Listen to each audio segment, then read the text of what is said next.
5 vitórias seguidas. Mas o Galo não dá chance, não tem oportunidade. É difícil sonhar com o Galo lá em cima, né? Difícil, né? Essa arrancada do Palmeiras talvez lhe renda o vice-campeonato. O Galo que a gente viu que tem uma campanha avassaladora como mandante, e só agora na reta final que ele pôde contar com a massa, com a torcida. Tivemos a quebra de recorde de público nesse campeonato, que é tão estranho, né? Tão diferente, 60 mil pessoas. Então ele tem mais 5 jogos em casa, nesse estádio, com essa torcida, contra adversários que estão, às vezes, pensando em outras competições, caso do Furacão, tem o Bragantino mais pra frente, os dois envolvidos na final da Sul-Americana, tem o Juventude, que está também quase que condenado, é difícil falar condenado, né? Mas está também com um rebaixamento bem encaminhado. Então a chance do Galo é absurda, muito mais que a matemática. E é um time cheio de opções, né? A gente fala dos investimentos que foram feitos, né? Então o Cuca, para a partida do América, ele mesmo falando que mudou o sistema em relação ao Grêmio.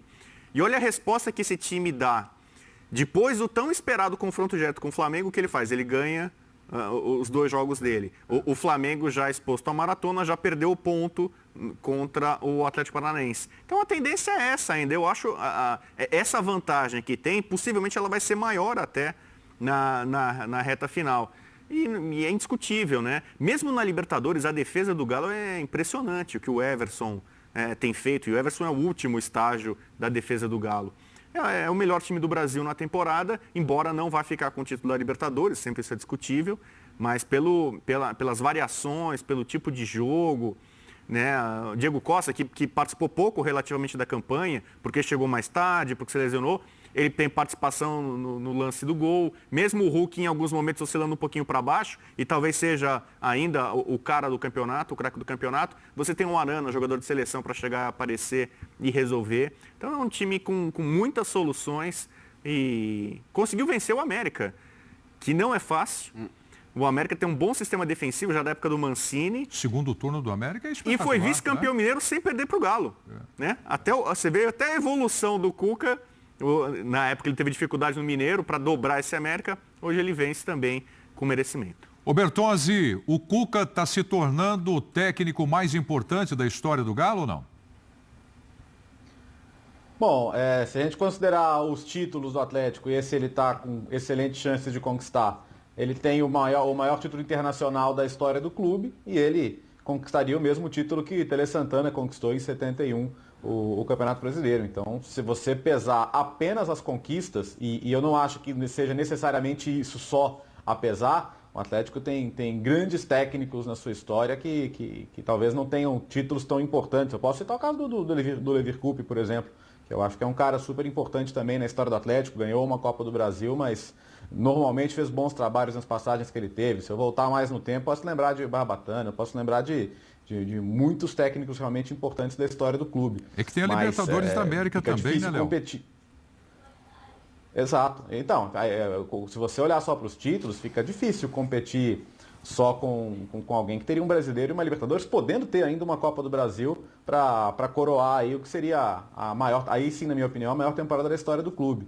E eu fico muito à vontade para falar, porque eu não tinha a convicção de que era uma boa escolha pela comparação com o trabalho que não tinha sido completo anteriormente com o Sampaoli, mas que tinha outro tipo de característica de jogo, eu achava que era uma ruptura perigosa, mas a verdade é que ele, se errou alguma coisa, errou muito pouco. Ele demorou um pouco para encontrar a mão, para acertar o time, mas a partir do momento que acertou, o Atlético é um time muito difícil de ser batido. Muito, muito difícil de ser batido. Por isso que o Jean colocou, às vezes o jogo que é meio a meio, o jogo que vai pender para lá ou para cá, tá pendendo a favor. E o atleticano que conhece muito bem a história do clube sabe que normalmente esses eram jogos que pendiam contra, né? Então, por isso que é um ano realmente que parece muito diferente. É aquele ano que aquela última bola não entra, é aquele ano que algo que pode dar errado vai dar errado. E esse ano está ao contrário. Assim, mesmo esses jogos de maior pressão, o Atlético está conseguindo vencer, está conseguindo fazer diferença. Hoje não era um jogo simples, não era. O América é um time muito chato de enfrentar, não é por acaso que quase não está perdendo, não é por acaso que deve se salvar e nunca conseguiu fazer isso no Brasileiro de Pontos Corridos. É bom lembrar, o América, desde que há os pontos corridos, sempre que subiu, caiu imediatamente, ou com sobras, ou com drama, mas sempre caiu. Então, esse time do América vai conseguir fazer, na minha opinião, o que nenhum outro time do América fez nessa era dos pontos corridos. E aí é mérito do Marquinhos também de aproveitar o que o Mancini deixou, não desnaturar o time. Tem muitos jogadores interessantes também. A contratação do Zarate é uma sacada genial para um time do porte do América. E é um jogador que hoje talvez não tenha conseguido incidir tanto, porque o América nem sempre criou as condições, mas é um cara super importante. E deu trabalho. O jogo teve 34 finalizações, 18 do Atlético, 16 do América. Os dois goleiros trabalharam muito. Então não é aquele 1-0 de uma chance aqui, outra ali, não. Foi um jogo muito legal de ver, inclusive. Não só para o torcedor dos dois times, mas para quem estava interessado no jogo por qualquer outro motivo ou só queria ver um jogo de futebol legal mesmo, bem disputado, bem jogado. E aí ter jogadores desse nível é claro que vai fazer a diferença. Pensa que um Vargas, que é um jogador de seleção, um cara que venceu muita coisa na carreira, ele não é o titular absoluto desse time. Se ele tem todo mundo à disposição, se o Keno está à disposição, por exemplo, talvez o Vargas comece no banco. No outro jogo ele foi decisivo saindo do banco. Hoje ele foi decisivo fazendo uma partidaça, né? Jogando, não só participando da jogada do gol, mas criando inúmeras outras situações. Então se você consegue num jogo que você não tem um Nacho, que você não tem um Jair, ainda assim colocar um time tão forte, isso é testemunho também da força do seu elenco. E agora é, mais uma vez, seguir lidando com a ansiedade. O Bubu falou 5, são 4, né, os jogos em casa, Corinthians, Juventude, Fluminense e Bragantino. Hoje era o 15º, então faltam 4 para dar 19. Agora são 4 em casa, 4 fora. Ganha os 4 em casa, 77. A pontuação que sempre bastou para ser campeão é 75, porque o melhor vice, que é o Santos, de 19, fez 74. Talvez baste menos, talvez precise de mais. A gente não sabe bem como o Flamengo e Palmeiras vão lidar com o eventual desânimo se os resultados do Atlético continuarem vindo até que chegue a final da Libertadores. Mas o fato é que, de fato, assim, a questão não é nem a matemática agora. A questão é que é um time que passa a confiança nos momentos mais difíceis. É um time que, quando o calo apertou, quando saiu da Libertadores para o Palmeiras, depois ganhou do Inter. Quando perdeu do Flamengo, depois ganhou do Grêmio.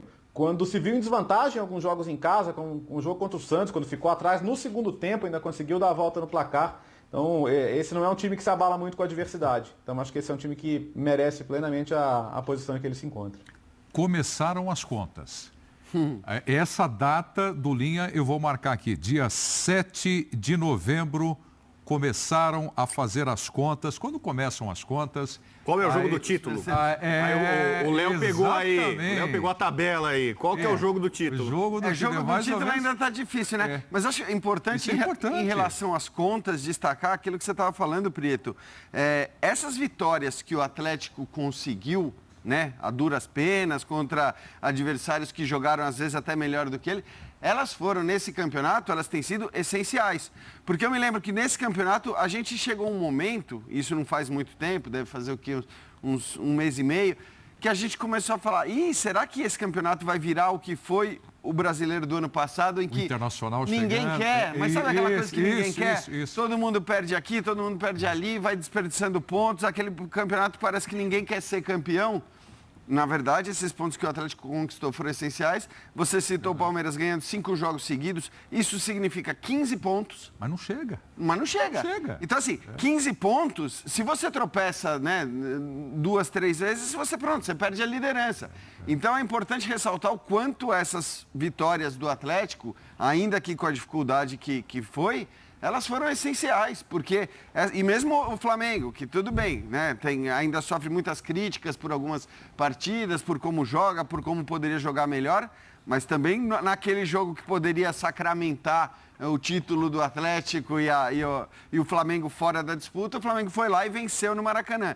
Então, essas partidas todas que o Atlético tem vencido, elas têm sido essenciais para que o time continue, de alguma maneira, tranquilo, embora o torcedor do Galo não goste de que se diga que ele está tranquilo e já só esperando a hora de comemorar. Vamos ver o que o Birner fala, então. Faltam 8 rodadas para acabar o campeonato e para o Galo ser campeão, mantendo a liderança e, evidentemente, o futebol que está jogando com técnica, com bom elenco e quando precisa de raça, tem raça também, né, Birner?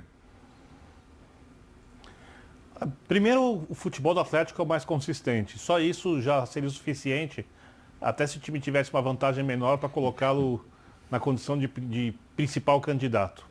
Né? Faz algumas rodadas já, um bom tempo, eu não lembro exatamente depois de qual jogo, eu disse, agora o Atlético é o favorito. né? Porque antes havia 2, antes dos 2 havia 3, nunca houve mais do que o trio de favoritos, com o Palmeiras correndo por fora, citado aqui por nós, inclusive várias vezes, como um time que ainda podia brigar pelo título, mas a chance maior era do Flamengo ou do Atlético. O Flamengo foi entrando numa crise, perdendo jogadores, tropeçando, e o Atlético foi ganhando jogos. A matemática é muito simples. Se o Flamengo vencer todas as partidas